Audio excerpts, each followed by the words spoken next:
Halo Tante, welcome back with me, Siddharth Malam di channel Tante Malam. Ramadan merupakan salah satu bulan yang spesial bagi umat muslim. Mereka akan berpuasa selama 1 bulan penuh. Dan ada suatu kepercayaan yang dimana jika pada bulan Ramadan ini, setan, jin, iblis sedang dikurung. Dan bagaimana jika ada salah satu dari mereka yang lolos? Bayangkan malam Ramadan yang seharusnya penuh berkah. Bulan puasa, orang-orang sedang tarawih, rumah-rumah terang lampu minyak, tapi di sebuah desa kecil di pinggiran sungai Musi, Sumatera Selatan, ada yang lain. 9 sosok berpakaian putih berbaris rapi, membelakangi kamu, lalu menghilang begitu saja. Dan malam itu, mereka bukan cuma lewat, mereka datang mencari anggota baru. Ini bukan cerita film. Ini kisah nyata yang diceritakan langsung oleh seorang anak kecil yang saat itu baru berusia 7 tahun. Desa Semuntul, Banyu Asin tahun 1900-an. Apa atau siapa sebenarnya 9 sosok berpakaian putih itu? Rombongan 9 orang. Begini kisahnya. Desa Semuntul terletak tepat di tepi sungai Musi, Kabupaten Banyu Asin, Sumatera Selatan. Rumah-rumahnya mayoritas rumah panggung kayu besar, dibangun gotong royong dari kayu hutan liar yang masih banyak.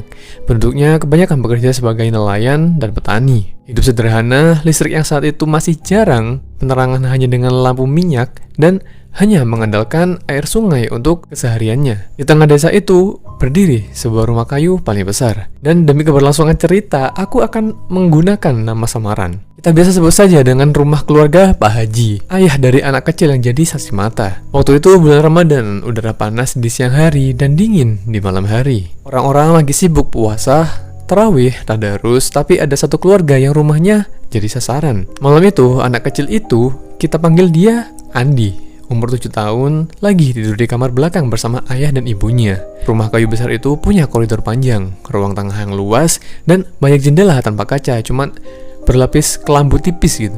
Andi tiba-tiba terbangun di tengah malam. Jam dinding kayu berdetik pelan. 2:17 dini hari, telinganya terasa panas, dan merasa ada yang masuk ke dalam telinganya. Seperti ada jari dingin yang menggelitik dari dalam. Andi mau teriak, tapi suaranya hilang. Badannya kaku dan terasa dingin. Ayahnya yang waktu itu tidur di sebelahnya langsung bangun. Pak Haji langsung tahu ada yang tidak beres.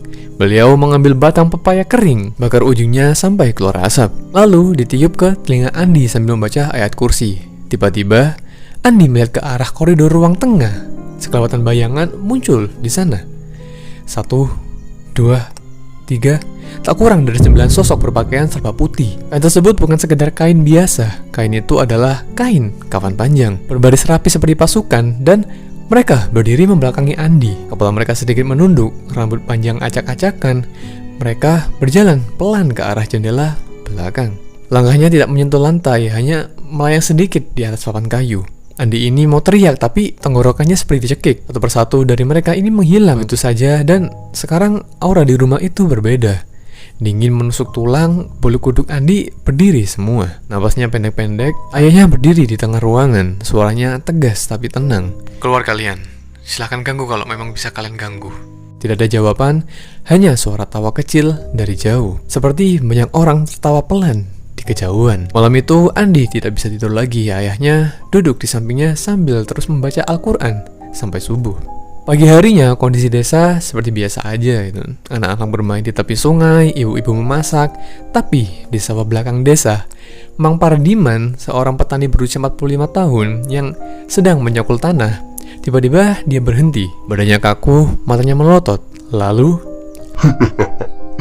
tawa keras menggema di seluruh sawah. Bukan tawa manusia, suaranya berlapis, seperti 9 orang tertawa bersamaan. Mang Pardiman jatuh ke tanah, badannya kejang-kejang, mulutnya berbusa. Suaranya berubah jadi suara perempuan tua, ditambah suara laki-laki kasar secara bergantian.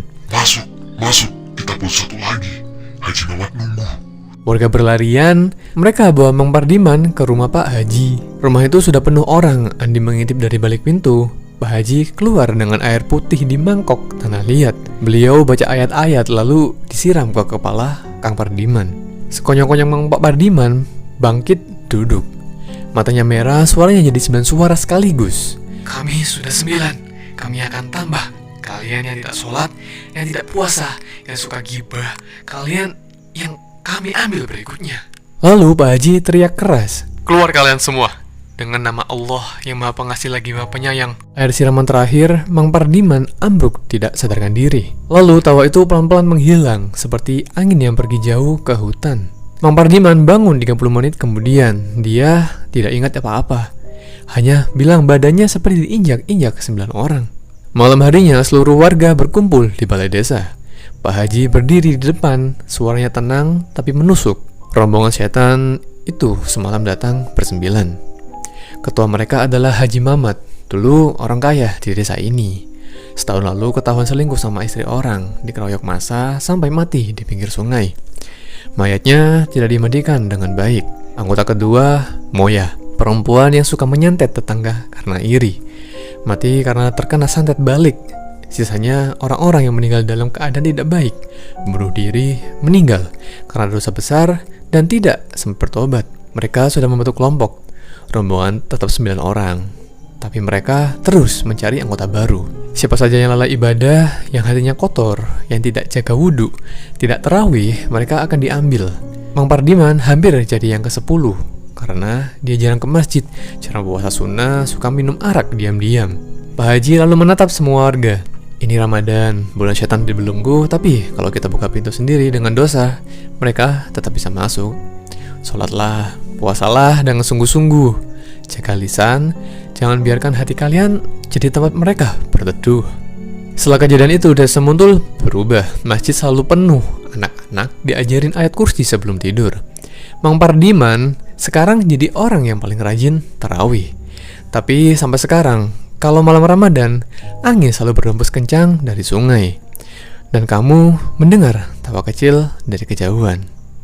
Warga Semuntul masih ingat, rombongan setan 9 orang itu masih berkeliaran. Mereka cuma nunggu pintu hati kita terbuka sedikit saja. Bagaimana dengan Tanteis? Apakah kalian pernah mendengar suara tawa aneh di malam sunyi? Tulis kisah kalian di kolom komentar. Baik Tanteis, mungkin itu saja untuk video kita hari ini. Jika kalian memiliki saran untuk video selanjutnya, kalian bisa menulisnya di kolom komentar. Dan jangan lupa untuk like, komen, dan subscribe channel ini supaya dapat lebih berkembang ke depannya.